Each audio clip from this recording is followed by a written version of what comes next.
Hi folks, and welcome back to Fishing with Den. Well, this time we're going to be going back to making some floats, but this time we're going to be making specifically river floats, and in this case we're going to be making these dome-topped sticks with wire stems, and also this version with a slightly narrower tip. Now, what prompted this actually was, I think it was last week, I was doing the video on how to not break your landing net on big fish, and I was fishing down at the river. Now I had actually lost a couple of feeders which you didn't see in that video, and I'd lost them on rocks out in the middle. So I actually just put on a small float and started fishing down the edge. And if you watch that video, I'll put a pop-up up here so you can if you want, but if you watch that video you'd have seen me catching 3 fish which are in the 10 or 11 pounds range, which was nice. What you didn't see was the other 5 or 6 of them that I caught on the same session. So I thought, well, why don't I make some specific floats up for the venue? Because the one I was using actually was quite a reasonable sized Avon float, which is somewhat larger. And then it occurred to me that if I make these things up, I might as well go down and show you a session on what I'm going to do. So that's the reason for making these, and that's what we're going to get into now for you. We're going to be making the floats from this 6.5mm balsa dowel. That's for the dome top stick floats. And we'll also be using this 9.5mm balsa dowel for these floats. Now, these will have a cane tip in them. And I suppose you could argue that these are going to be called Avon floats, or you could call them shouldered sticks. Doesn't really matter either way, because they're going to do the job they were designed for, which is to trot down a flowing river. As far as the stems go, the base is, we're going to be using this. This is spring steel. I'd like to have got stainless spring steel, but I couldn't get that. So all I'm going to do is I'm going to sand that down, and then I'm going to paint it and varnish it. And I've done that in the past, and it works fine. So as far as sizes go, I've cut these to a sort of an arbitrary sort of length. I dunked them into the water jar last night and sort of did some rough measurements. Once I've finished them, I will actually put some measurements, and I'll put them down in the description box down below. So if you decide to make some, at least you've got the measurements that you need to go by. Before I start gluing everything together, I just need to make the tips for these larger bodied floats here. And I'm just going to use these barbecue skewers, which are bamboo. They're not the most buoyant thing in the world, so an alternative is to, if you can get your hands on it, get this 5mm balsa. This is obviously far more buoyant, but it does have a slight downside. It's a bit more fragile in that it's easy to break off like that. Now, I am going to be fishing for some rather lumpy fish, and I tend to need a fairly indestructible float. And the area I'm going to be fishing isn't that boily in terms of current. It's fairly sedate, so I'm just going to go with these barbecue skewers. And I'm going to do it, drill it on my homemade lathe. Now, I know you won't have one of these, that's fair enough. I'll just drill mine, and then once I've got them all drilled, I'll show you how you can create a homemade version just by clamping a portable screwdriver to the bench.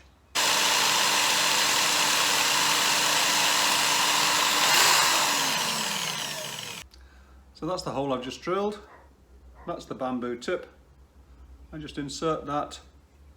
There we are, nice and straight. I'll just finish these other 3 off, and then we'll get on to showing you how you can do it with the screwdriver. That's all the tips drilled and inserted. There's no specific length to the tips, it's whatever feels right. I mean, I suppose the shortest one sticks out about 20mm, and the biggest one sticks out maybe 25mm. It is to a large extent up to you, but those are probably reasonable distances to have them sticking out. Okay, for you to be able to drill these holes centrally using a screwdriver, battery operated screwdriver, I've actually done that section before, so I'm going to just insert that little section of video from the previous one in now. If you've already seen that, feel free to skip on ahead a minute or two. But for those of you who haven't seen it before, this is just a nice easy way to do it. So the first thing is, don't just take your standard battery operated screwdriver, put a 2mm drill bit in it, and then try and drill through the centre. You will actually end up doing this and it'll come out off centre at the other end. The idea is to try and secure this down to the bench somehow. Now I found the easiest way to secure the battery operated drill screwdriver is just to take a clamp and clamp it in a position so it's parallel to the bench here. Take off the battery pack for now, and then you'll be putting on either tape or a cable tie or something to hold the trigger in position. Then when you put this back on, it'll start up. Now, as you can see, I've also taken a couple of pieces of scrap wood so that they're just fractionally lower than halfway. And what I'm going to do is offer that up. Now obviously I'm doing this all backwards here, but the point of the drill goes into the centre, and now I can actually gauge roughly where I am in terms of keeping this parallel. But really this will give you quite a good result. So hopefully what you've just seen with the battery operated screwdriver means you can now drill some reasonably straight and parallel holes. And don't forget, when it comes to shaping these bodies, you'll be able to insert these into the drill as well, and you'll be able to shape them with sandpaper in exactly the same way as I'm going to on my lathe. But now, just before we get to the gluing part, what we have to do is to take out all of these stems and just rough them up with some sandpaper. Doesn't matter how coarse it is, we're trying to get a nice rough sort of surface there so that the paint will key to it. If you don't give this a going over with sandpaper, the paint does tend to flake off. You don't have to go mad with this part, all you're doing is creating a key for the paint to stick to, as I said. Just be a little bit careful. I have in the past had a pointy end on there and tried to stick it in my finger. Not good. And there we are. It's literally the work of a few seconds. I'll finish the rest off and then we'll get on to gluing. For gluing up, I tend to use the Araldite two-part epoxy. Now I have tried super glue in the past, and under a bit of pressure I did find that some of these wire stems do tend to come adrift from the main body. With the Araldite, I haven't had that happen, so that's why I stay with it. If you feel that super glue works for you, that's absolutely fine. And it's really just a question of now just spending a few minutes just putting some glue on and getting everything assembled. Be very careful that you don't have too much on, and where you've got a residue there, just use your finger and just get rid of it, because it's difficult once it's dry to sand it properly. And then obviously with the stem, and there you go, that's actually pretty much dead on. Again, bit of a wipe around to get rid of any major excess. You can use a tissue for this if you want, you don't need to use your fingers, but I find if you wipe it on the piece of paper, it's fine. That's the first one done, and another 6 to go. It's about an hour later and the glue's pretty much all dried up now, as much as I need it to anyway. It'll obviously cure properly overnight, but it's enough to now be getting on with doing the shaping. And in fact, I've just spent a few minutes doing some shaping on some of the floats. I will show you what I'm going to do in a second, but I thought first of all I'll just show you the actual floats that I've shaped.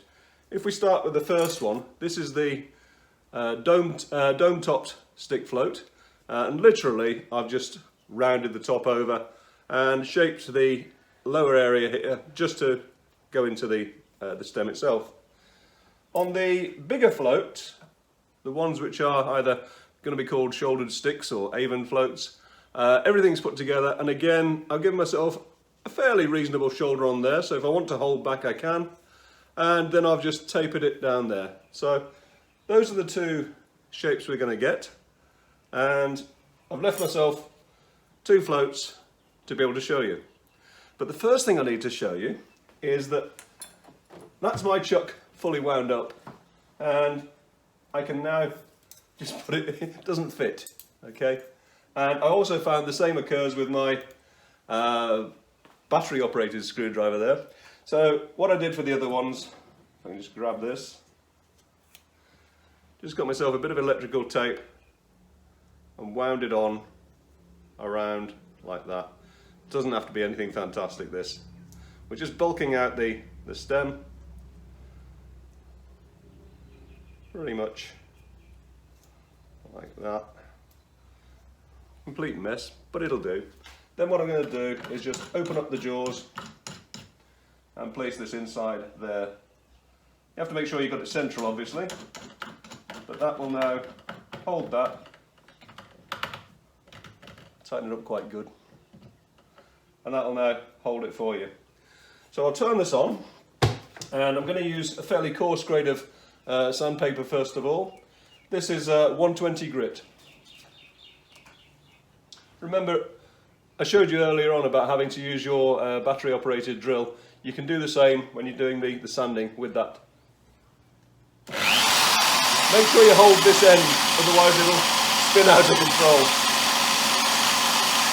Just take the sandpaper and start to do the moulding.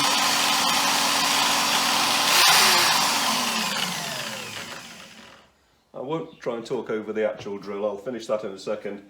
You've seen the shapes we're trying to get.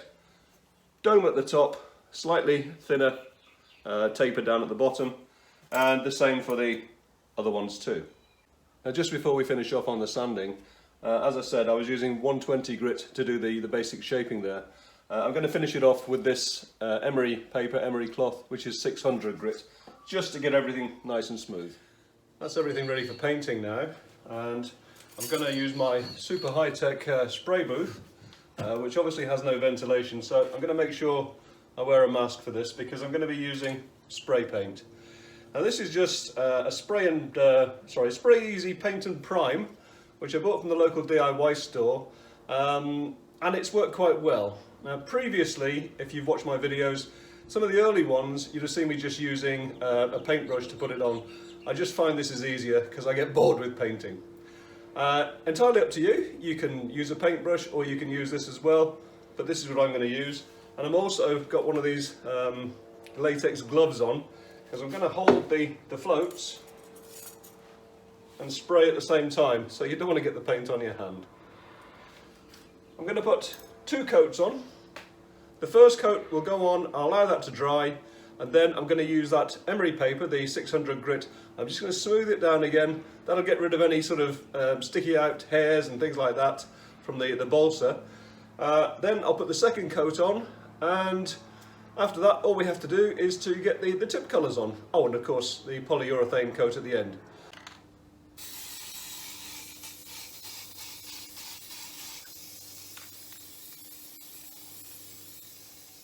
And that's everything painted. I've just put them into this piece of scrap wood in which I've drilled some holes. Just an easy way to keep them nice and neat and away from each other. I'll leave those for a couple of hours, come back, sand them down and give them another coat. It's the next morning. I've got all the paint onto the floats, both coats, and I sanded down in between, as I said. But I gave it overnight to dry properly. And now obviously we have to think about getting the tip colours on, and mine are probably going to be mostly yellow because I like the colour, and if I do need to make it darker, I can always use a black pen to just darken it down depending on light conditions. You can have it in red, yellow, black, whatever you like. It's entirely up to you, but I'm going to go with yellow with a base coat of white. But before that, do you remember right at the start I said I'd made these floats up and I would give you the exact dimensions of the things in the description box. That's purely because I didn't have anything to copy from, so I kind of had to guess at what weights or what shotting this would take. And in order to exactly work that out, what we have to do now is to take a bit of fishing line, a little bit of silicone, just there, and I'll just show you very quickly. See the silicone, and I've just put a shot there just to hold it on for now. And then I get the float and I insert it into the silicone, just like when you're making up a rig. This is the smallest one, and it's literally there, and I'm going to put it into this jar of water. If I bring that forward over here, maybe you should be able to see that better. Okay, so I'm guessing this one is going to be about one number 4 shot, so I've put a number 4 shot on there, and Again, you may not be able to see that too well, but it's sticking out a little bit. Now, I'm going to try a second number 4 shot. In case you're wondering why I'm using number 4 shot, when I get to the video where I show you how to set up one of these rigs, you'll realise that we tend to use one number 4 shot for every foot of depth to the water. And that's why when you do the writing on the side of these to give you the capacity, you tend to express it as number 4 shot. Let me just put this on a sec. Okay, so that's 2 number 4s. And that's actually sitting sort of that much out of the water. So as far as I'm concerned, the capacity of this float is 2 number 4 shot. A number 4 shot is, I think it's 0.2 of a gram, so that would be the same as 1 BB. So total shotting is 0.4 of a gram. But as I say, we're going to express it as just in number 4 shot. So that's 2 number 4s. I've got a bit of tissue here, I'll dry this off. And I'll work my way up the range just to find out what the different capacities of the float are. If I haven't got this right, I can always make another float with a slightly different dimensions. Yeah, that's actually fine. Remember, once we've got the paint on, the tip colour paint, we are going to put a layer of polyurethane varnish on the top here. So that will actually reduce the shotting capacity a little bit, but I'm erring on the cautious side, I suppose we call it, and I'm allowing sort of that much of the float to be sticking out when I've got these 3 shots on it. That's all of them done, and as you can see, I've marked on the sides of them what their shotting capacities are. So with that said, all I've got to do now is to just get these painted up with the white base coats and then put on the yellow top coats for the tip colours. There's nothing even remotely scientific about painting the tips. I just use a paintbrush. This is a water-based paint, and all I do is just to make sure that this hand is steady, and then a bit of paint. Use your wrist on the desk and just draw your first line across. Just twist it, and then fill in the blanks. Just don't get too much on, you don't want it to drip. And we will be putting 2 coats on to these floats. Put them in the holder to dry and continue the same way. And here's the finished product, folks. I've got the 2 coats of white on the tips, and then I put 1 coat of yellow on, and I did actually find that that was fine for these. Sometimes you do need 2 coats, but on this occasion 1 did fine. I've put a coat of polyurethane varnish on them. I may put another one on, but I'll see how that goes. But the other thing I did, which I didn't show you, was I made these. I was halfway through and I thought, well, I've got those, and you can never have too many floats, and there's all sorts of different styles and patterns of stick floats, and these ones, it occurred to me, would be really good if I'm in that sort of boily, turbulent water and with big baits and so on. So I just made myself another set. I used the 9.5mm balsa, and I've now got floats which go from 4 number 4s, 6, 8, 10 and 12 number 4s. The 12 number 4s, that's actually going to be a fair old size of float. So to fish with that thing, I'm either going to be in very deep water and or turbulent and potentially quite fast water. But anyway, that's it. We've made the floats. Now all I've got to do is go out next week and enjoy using them. As always, hope you enjoyed it. If you did, click the button. If you want to subscribe, feel free to do that too. And until the next time, bye for now.